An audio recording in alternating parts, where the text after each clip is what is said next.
Salut les potos, on se retrouve aujourd'hui pour la revue du chapitre 6 de Boruto to Blue Vortex. Et c'était encore une fois une bête de chapitre, un bête de chapitre, ça on va pas se mentir, c'était juste incroyable comme chapitre. Et ça commence direct avec Shikamaru qui parle avec les anciens qui pour le coup, si vous voulez mon avis, sont quand même très anciens. Il me semble qu'ils sont là depuis Hashirama, ça veut dire que ces gars-là, cet homme et cette femme-là ont fait toutes les générations de Hokage, depuis Hashirama jusqu'à Naruto en passant par tout le tralala. Et maintenant ils sont à Shikamaru qu'ils me donnent leur secret de longévité, s'il vous plaît, parce que là, c'est abusé. Bref, donc là, tu as Shikamaru qui lui explique comme quoi, voilà, que Code a pu s'échapper à cause de Boruto, et tu as les anciens qui lui rappellent formellement que Boruto reste une menace, que Boruto est important d'éliminer Boruto. Le fait que Boruto ne soit pas encore éliminé, ça enlève un peu à la crédibilité du village, si tu veux, à mon avis. Puis par la suite, ils en profitent pour mettre un peu de la pression à Shikamaru. Parce qu'ils disent à Shikamaru que voilà, il est temps quand même qu'il assume pleinement le rôle de Hokage. Parce que le fait qu'il soit encore Hokage intérimaire depuis un certain temps, ça fragilise le village, ça fragilise le pays du feu, et c'est pas une bonne chose.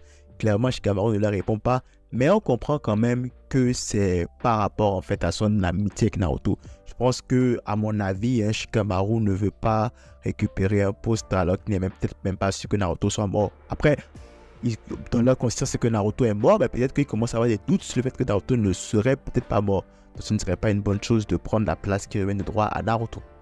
Bref, donc là, il demande à Ino de le rejoindre. Ino lui apporte quelques enregistrements de conversation qu'il va écouter après.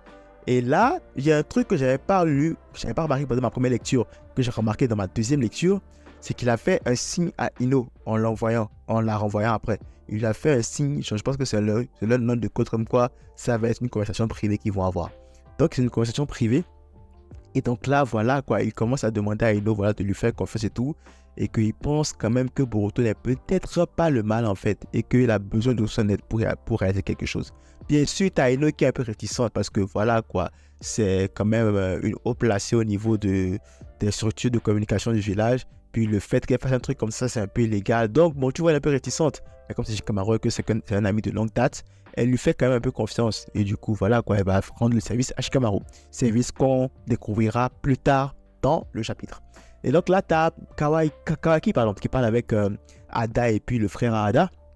Et là, donc, ils sont en train de discuter. Puis là, ils sont en train de discuter justement des mutants tous ceux qui sont mutants, qui sont en train de se développer à grande vitesse.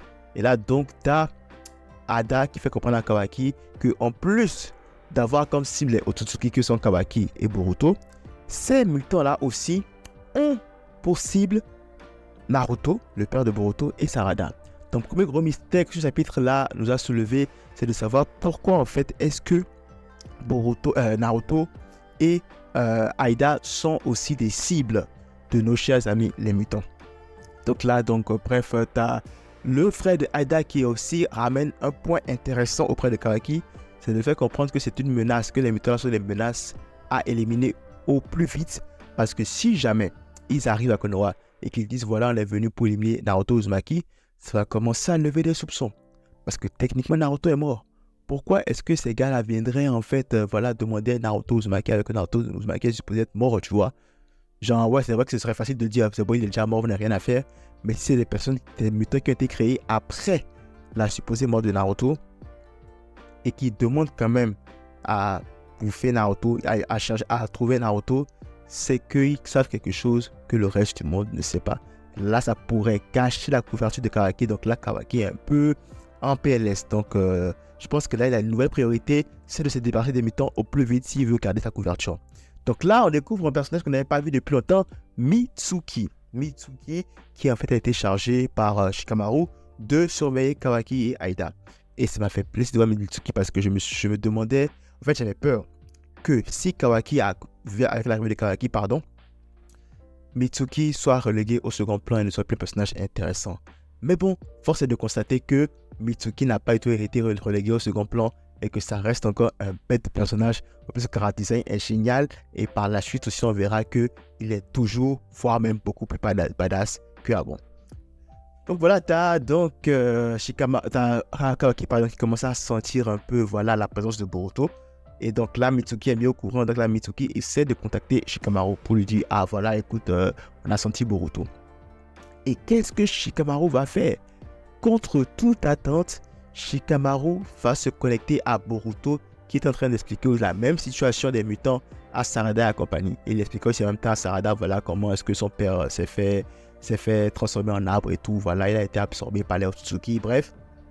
Et donc, Shikamaru, contre toute attente, comme je le disais, a contacté Boruto pour le prévenir que voilà, écoute, personne ne nous écoute, patata, il faut que tu partes tout de suite parce que Mitsuki est à ta poursuite. Et tu vois, il y a une certaine hostilité de la part de Boruto. C'est vrai qu'au début, il dit genre, oh, Shikamaru et tout, mais tout de suite, il commence pas à avoir une certaine hostilité parce que bon, voilà, il est devenu Hokage et tout. Et puis là, il se dit que bon, lui aussi ne le croit pas, lui aussi n'est pas conscient et tout. Donc, tu vois, il y a une certaine hostilité, tu vois. Donc, parce que Boruto ne comprend pas en fait pourquoi Shikamaru veut l'aider. Surtout que dans la tête de Shikamaru encore, c'est que voilà, Boruto est Kawaki, Kawaki est Boruto. Donc, pour lui, c'est un peu bizarre. Et Mitsuki débarque, malheureusement, et attaque Boruto.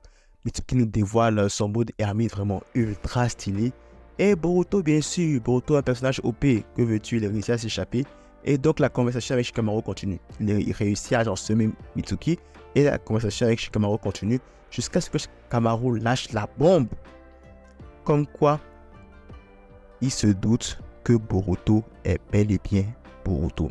Parce que après avoir écouté l'enregistrement et surtout après avoir entendu Amado, je pense que comme ça s'appelle le scientifique là, le dire, exposer cette théorie là, il s'est dit, ah, peut-être en fait que c'est vrai.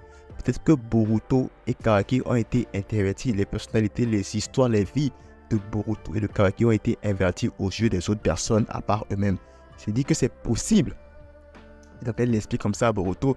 Et moi, la première chose que j'ai envie de dire, c'est que ça m'étonne que Shikamaru ait pris autant de temps avant de s'en rendre compte. Je ne sais pas si c'est les obligations de Hokage qui obstruaient son jugement, mais si je m'attendais à ce qu'un personnage, ou bien genre, parmi les premiers personnages, si je m'attendais à ce qu'un personnage découvre, cette supercherie-là, je m'attendais à ce que Shikamaru soit parmi les premiers en vrai. Parce que Shikamaru, vraiment, il a un jugement incroyable, tu vois. Mais je ne sais pas, après tout, voilà quoi, ses souvenirs ont été modifiés et tout, donc c'est difficile de remettre en cause ses souvenirs quand tout semble correct, quoi, tu vois. À moins qu'il y ait quelque chose qui vient te dire que, ah, il y a peut-être anguille sous roche, et en l'occurrence, c'est l'enregistrement de Amado qui a fait que, voilà, ça a mis la puce à l'oreille de Shikamaru, comme quoi, il y a peut-être moyen que quelque chose qui ne va pas là. Puis aussi, il y a un truc que je me suis toujours demandé, c'est que, physiquement, là, Boruto ressemble plus à Naruto que Kawaki. Je ne sais pas pourquoi personne n'a encore amené cet argument-là. Bon, à part Sasuke qui l'a dit à un moment donné, mais c'est pas important. Mais personne n'a utilisé cet argument-là pour essayer de remettre en cause ce qui se passait. Que des deux là, c'est le supposé traître, le supposé lascar, le supposé rejeté de la société qui ressemble le plus à Naruto. Pourquoi? Mais bon, bref, personne l'a ramené. Donc, bon, voilà quoi. Quand Shikamaru dit ça à Boruto, en fait, Boruto se rend compte que peut-être que Shikamaru est aussi en train de retrouver la conscience petit à petit. Peut-être qu'il est en train de se faire un nouvel allié et il serait mieux qu'il écoute Boruto. Et en même temps, Shikamaru aussi dit que autant il est prêt à aider Boruto, autant il faudrait une aide de la part de Boruto. Mais malheureusement, on n'a pas su c'était quoi cette aide-là que Shikamaru voulait demander à Boruto parce que Mitsuki a rattrapé Boruto et on s'en va pour le mois prochain vers un combat épique entre Mitsuki et Boruto qui s'annonce incroyable parce que Mitsuki lui il est parti pour tuer Boruto et Boruto en face il n'a même pas peur, il dit même que il va devoir un peu brutaliser Mitsuki. C'est incroyable, on s'en va vers un combat d'anthologie. Je ne sais pas si ça va être un combat à fond, ça va être genre un petit combat, un petit sparring vite fait et puis après bon quelqu'un va censurer et tout, quelqu'un va intervenir, je ne sais pas, mais en tout cas ça va sûrement être incroyable. Donc je pense 3 choses à retenir de ce chapitre. C'est qu'il y a le mystère avec les gars là, pourquoi est-ce qu'ils cherchent Naruto?